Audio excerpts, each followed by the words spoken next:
అయ్యా ఈ రోజైనా నా పెన్షన్ డబ్బులు ఇప్పించండి అయ్యా. పక్కకెళ్ళు. 2 నెలల నుండి మీ ఎదురుగానే తిరుగుతున్నాను. ముసల్దానా, నా మూడ్ ఆఫ్ చేయకు. వచ్చేవారు రా, పో వెళ్ళా. అది కాదయ్యా,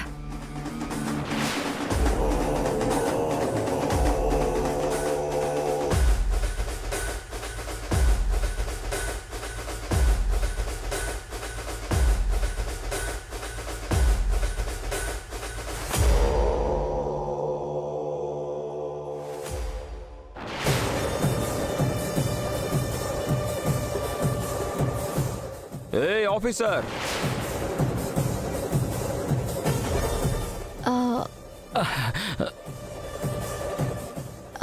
అది దేవుడికి పువ్వులు పెట్టడం మర్చిపోయినట్టున్నారు, అందుకే. అవునవును, దేవుడి కోసమే తెచ్చాం. నిన్నేరా, బయటికి రా.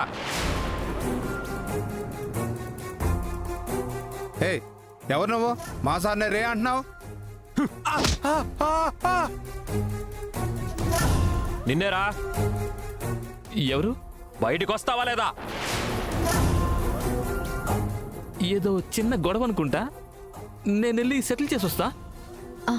5 నిమిషాలు నువ్వు ఇక్కడే కూర్చో, నేను ఇప్పుడే వస్తా. Okay sir, okay.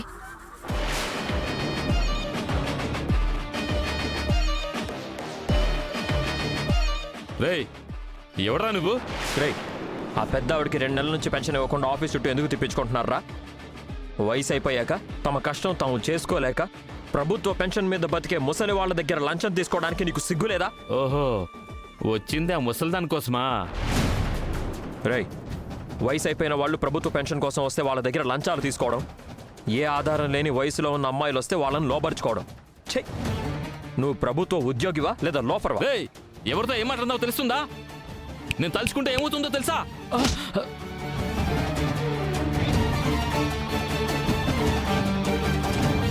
తలుచుకుంటే ఏమి?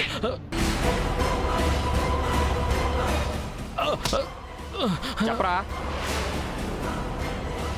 తలుచుకుంటే ఏం చేస్తావు? చెప్పు, చెప్పరా.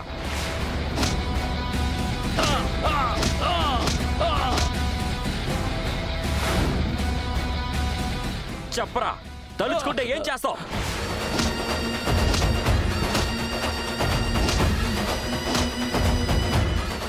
ముసల్లానికున్న ఒకే ఒక్క ఇల్లుని ఇలా గొడవ చేసి మరీ లాక్కుంటున్నారు.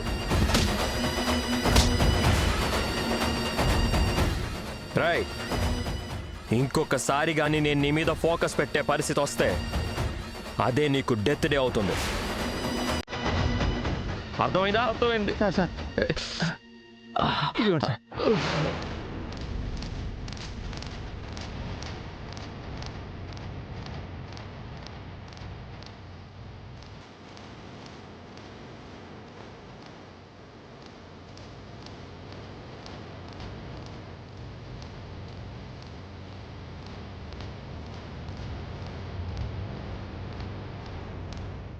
అబ్బా, అయ్యో సార్, అతను మిమ్మల్ని ఎందుకు కొట్టాడు? మా సార్కి మంచి చేయడం అలవాటమ్మా. మంచి చేసేవాళ్ళు ఇలా రౌడీల చేతుల్లో తన్నులు తింటాం మామూలే కదమ్మా. అయ్యో పాపం, ఇంకో 2 నిమిషాలుంటే మీకు ఉద్యోగం వచ్చేసేది మేడం. అతను ఎవరో కానీ వచ్చి సార్ని ఎలా కొట్టాడో చూడండి. సార్ని హాస్పిటల్కి తీసుకెళ్ళాలి. మరి నా ఉద్యోగం? ఇప్పుడు తను ఇచ్చిన వార్నింగ్కి మీకు ఉద్యోగం లేకుండా పోయిందమ్మా.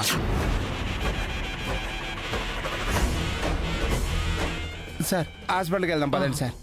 పద. రండి. అబ్బా, జాగ్రత్త. అమ్మా.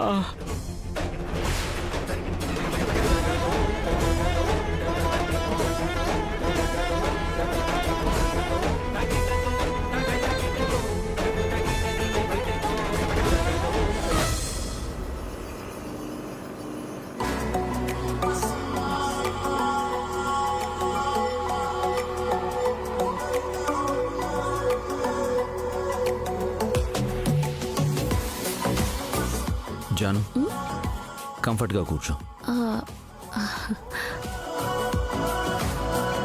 నువ్వు ఎలా కూర్చున్నావో తెలుసా? సడన్గా పెళ్లి చూపులని చెప్పి ఆ అమ్మాయిని కుర్చీలో కూర్చోబెడితే ఎంత బెరుగ్గా కూర్చుంటుందో అలా కూర్చున్నావు నువ్వు. సార్ అది నేను ఎప్పుడు ఇలాంటి కార్లో ఎక్కలేదు, ఎక్కడికి వెళ్ళలేదు. కాలేజ్ బస్ మిస్ అయితే షేర్ ఆటోలో వెళ్తాను. ఎగ్జామ్ ఉంటే మాత్రం ఆటో బుక్ చేసుకుంటాను. 10 నిమిషాల ముందే వెళ్ళాలి కదా. Of course Janu.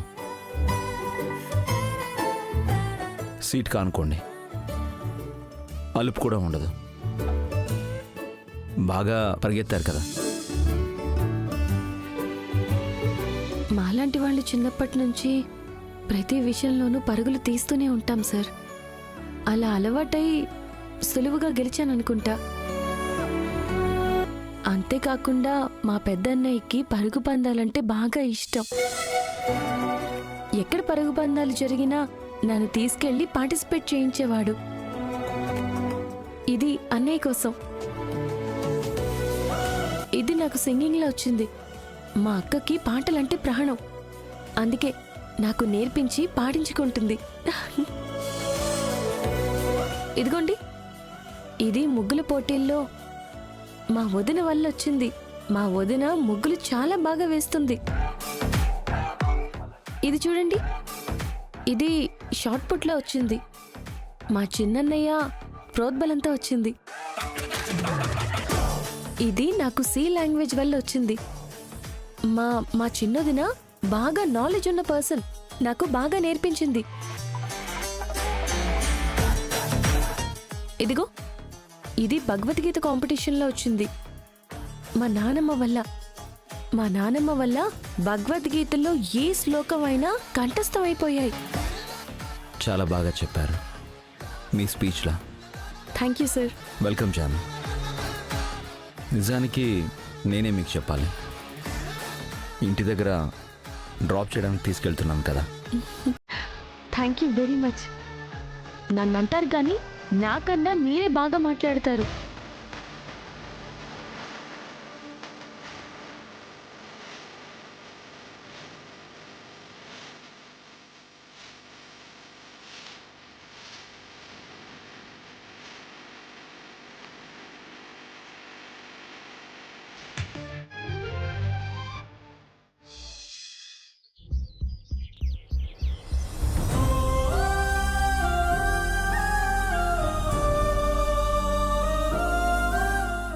మూడంతస్తుల మేడ కట్టించి దానికి లక్ష్మీ నివాసం అని పేరు పెట్టించి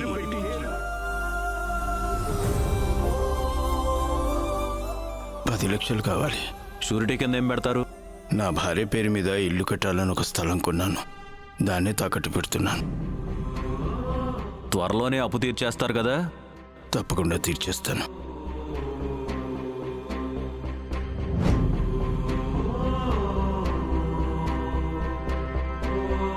మళ్ళీ తులసికి ఉద్యోగం వచ్చేంత వరకు ఈ ఇంటి ఖర్చులకు మీరిచ్చే డబ్బుల్ని కాస్త పెంచండి.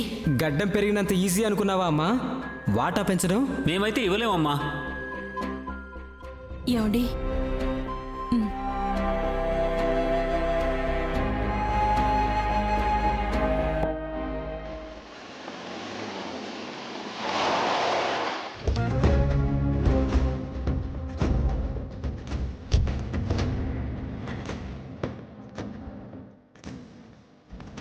పిఏ ఇదేనా ఇల్లు? ఇదే సార్.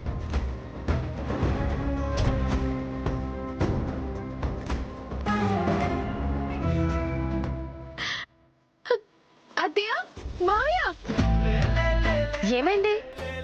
మా నాన్న వాళ్ళు వచ్చారు. అత్త మావయ్య వచ్చి రిసీవ్ చేసుకుంటే ఇంకా బాగుంటుంది. కొంచెం రమ్మని చెప్పవా?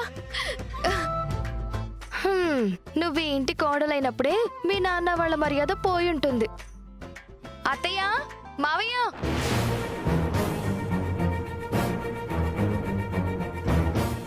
నాకు చాలా సంతోషంగా ఉందండి. ఏ ఈ ఇంటిని గుర్తుపట్టినందుక? అది కాదండి, మనసులో ఏం పెట్టుకోకుండా ఇన్నాళ్లకు వియంకుల వారింటికి తీసుకొచ్చినందుకు. నీ ఆనందం తగలయ్యా. నేనొచ్చింది యాక్సిడెంట్ ఎవరైనా ఆరా తీస్తున్నారేమో తెలుసుకోవడానికే. డాడీ, ఇప్పుడు హ్యాపీనా? డాడీ. నమస్కారం అండి బావగారు. చెల్లెమ్మ నమస్తే. నమస్కారం అన్నయ్య గారు. నమస్కారం అన్నయ్య గారు. నమస్తే వదిన గారు. క్షమించండి అన్నయ్య గారు. ఆ రోజు మా వారు మిమ్మల్ని అవమానించినా మీరు నవ్వుతూనే పలకరిస్తున్నారు. అబ్బా, గతమెందుకు గుర్తు చేస్తావు నువ్వు? జరిగిపోయిన వాటిని వదిలేయాలి. అది ఏం జరిగినా సరే అయ్యో, బంధువులని బయట నిలబెట్టి మాట్లాడడం భావ్యం కాదు. లోపలికి రండి. రాకుండా ఎలా ఉంటాం బావగారు? ఇల్లింత చక్కగా ఉంటేను ఈ టైంలో ఇంటి ముందు నిల్చునేంత స్థలం ఉన్నా సరే షట్టర్ వేసి అద్దెకిచ్చేస్తున్నారు. మీరు మాత్రం ఖాళీ ప్లేస్ బానే వదిలేశారు. వాళ్ళది మంచి హృదయం అనుకుంటాను సార్. మరే ఇది మా సొంతిల్లు కాదన్నయ్య గారు, అద్దెకుంటున్నాం.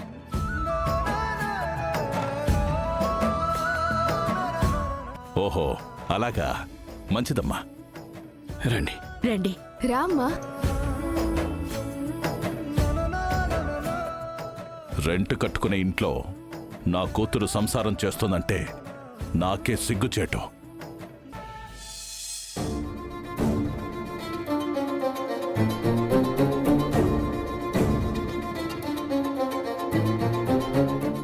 ఏం ఆలోచిస్తున్నావు నీలిమా? మీ నాన్నగారికి ఒంట్లో బాలేదా? ఏ, ఎందుకలా అడిగావు? ఈ ఇంట్లో మీ చెల్లి కీర్తి పెళ్లి చేసుకుని వెళ్ళాక అత్తారింటి ప్రస్తావన తీసుకొస్తేనే మండిపడిపోతారు. అలాంటిది ఎండన పడి ఇప్పుడు వాళ్ళింటికే వెళ్లారంటే ఏదో తేడా కొట్టిందనే కదా. నీకెప్పుడు అనుమానమేనా? మనసు మార్చుకుంటే మంచిదేగా. గుండె మార్పిడి చేసినా మీ నాన్న వాళ్ళని కనికరించరని నా నమ్మకం.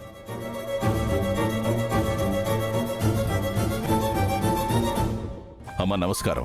పొంగలేను, నన్ను ఆశీర్వదించండి. చల్లగా ఉండు నాయనా. కూర్చోండమ్మా. మా అమ్మాయి మాకిష్టం లేని పెళ్లి చేసుకుందని కోపంతో మిమ్మల్ని కలవలేదు. మీరెవరో తెలుసుకోవాలని కూడా అనుకోలేదు.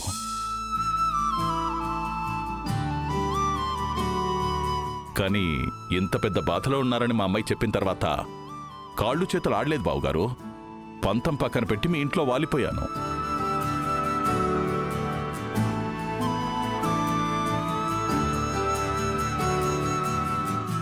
ఇలా రమ్మా.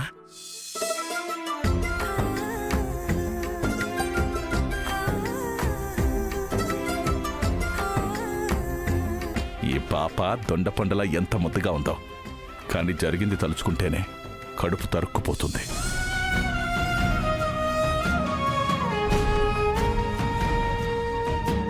ఎవడా కఠినాత్ముడో అలా యాక్సిడెంట్ చేసి వెళ్ళిపోయాడు.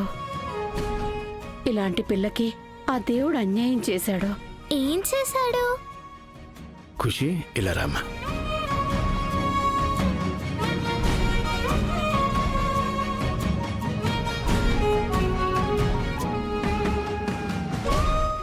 పాపకి జరిగిన రోడ్డు ప్రమాదం గురించి తెలుసు కానీ ఫలితం గురించి తెలియదమ్మా.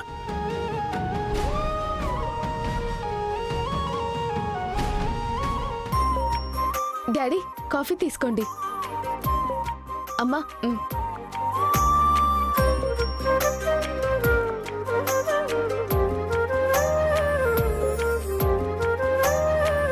కాఫీ చాలా బాగుంది బేబీ. Thanks daddy. నేనండి చేసింది. ఓహో, వాణి, బాబాయ్ గారు అనాలి. మరే నేను కలిసిపోయాను, మీరు కూడా నన్ను కలుపుకుంటూ పోవాలి. అబ్బో,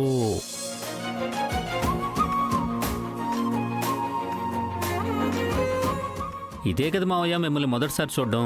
ఇక చూడండి, అల్లుకుపోతాం. పెద్దలుడు నీలా ఫ్రీగా ఉండాలి. నా అల్లుడు హరీష్ చూడు, ఇంకా మొహమాటం పోరంటుంది. చెప్పాను కదా, కోపం పక్కన పెట్టేశాను. అలాగే మావయ్య. బసవయ్య, మీ పిల్లనైతే బంగారంలా చూసుకుంటున్నాం మేము. చూస్తుంటేనే తెలిసిపోతుందమ్మా. ఒంటి మీద బంగారం కూడా అమ్మేసుకునే అల్లుణ్ణి వెనకేసుకొస్తుందని చెప్పి ఈయన మనసులో అనుకునే ఉంటాడు.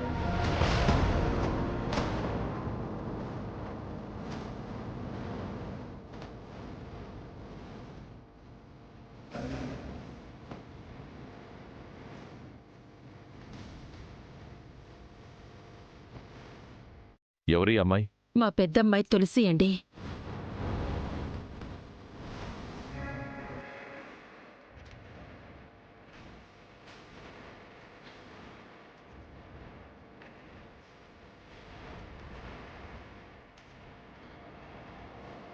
ఓ, సిద్ధు యాక్సిడెంట్ వల్ల నాశనం అయిపోయింది. ఈ అమ్మాయి జీవితమేనా?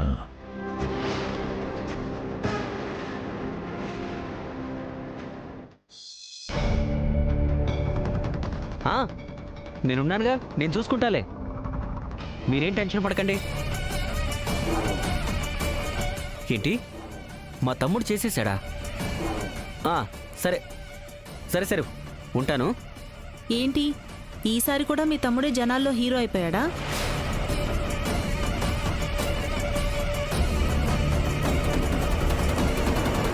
ఏంటి ఇల్లంతా సైలెంట్గా ఉంది? మీ నాన్నుంటేనే కదా హడావుడుండేది. పార్టీ ఆఫీస్కి ఏమైనా వెళ్ళరా వదినా? అక్కడికి వెళ్తే మీ అమ్మని ఎందుకు ఎంట పెట్టుకుని వెళ్తాడ్రా?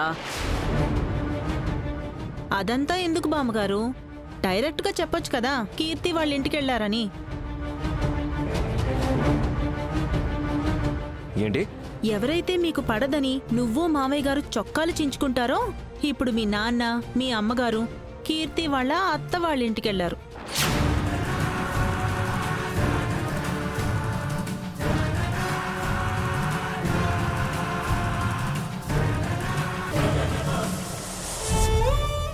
నువ్వెత్తుకుంది పాపను కాదమ్మా, పెద్ద బాధ్యతను.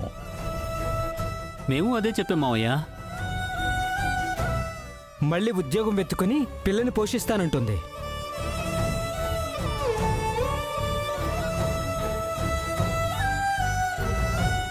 రే, ఇప్పుడు ఉద్యోగం గురించి ఎందుకురా? అలా ఎందుకంటారు బావుగారు? నేను ఫోన్ కొడితే చాలు మీ అమ్మాయికి జాబ్ వచ్చేస్తుంది.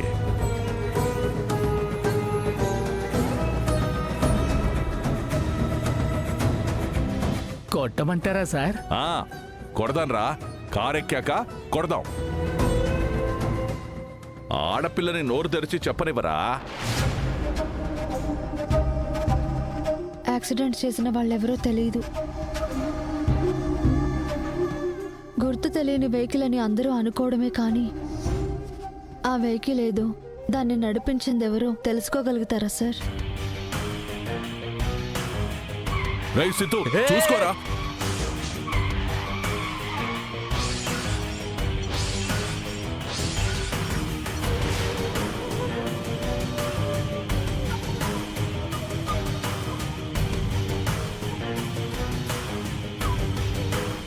వాళ్ళని ఎవరూ చూడలేదన్నారు కదమ్మా. ఆయన మాత్రం ఎలా కనుక్కోగలరు? భగవంతుడు అన్నీ చూస్తాడు కదా నాన్న.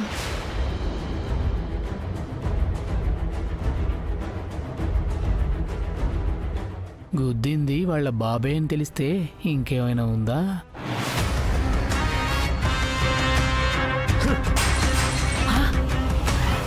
సిద్ధు,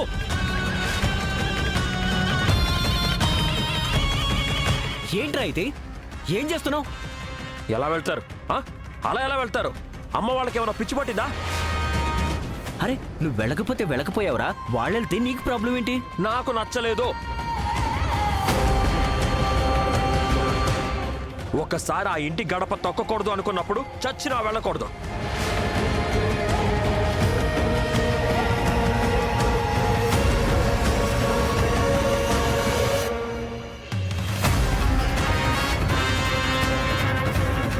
రింగ్ అవుతుంది, ఎత్తని చెప్తా.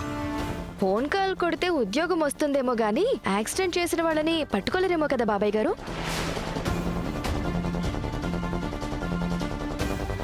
మీ పరపతి పలుకుబడి ఉపయోగించి ఆ దుర్మార్గుడిని పట్టుకోండి. మీ కొడుకే అమ్మగారు.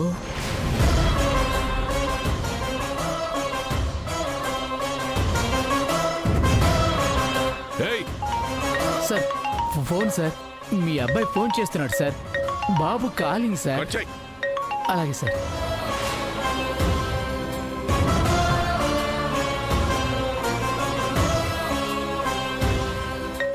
సార్ మళ్ళీ కాల్ వచ్చింది సార్. అలాగే సార్. లిఫ్ట్ చేయట్లేదు. వాడిని పట్టుకుంటే నష్టపరిహారం ఇప్పించొచ్చు కదా. డబ్బున్నోడైతే మినిమం కోటైనా ఇస్తాడు.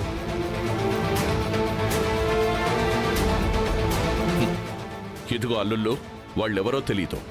ఒకవేళ తెలిసినా వాడు లేనోడైతే వాడి దగ్గర మనం డబ్బులేవి తీసుకోలేం. అదే ఉన్నవాడైతే వాడు డబ్బులు ఇస్తాడన్న గ్యారంటీయే లేదు. ఈ కోర్టు కేసులు అని తిరగడానికి జీవితకాలం అయిపోతుంది. ఇలాంటి పరిస్థితుల్లో ఈ బంగారు తల్లిని కోర్టు చుట్టూ తిప్పడం అవసరమా? అమ్మా తులసి, నీకొక మంచి ఉద్యోగం ఇప్పిస్తాను. సంతోషంగా జీవితాన్ని గడుపు. నాకు కావాల్సింది ఉద్యోగం కాదండి, అది నేను సంపాదించగలను.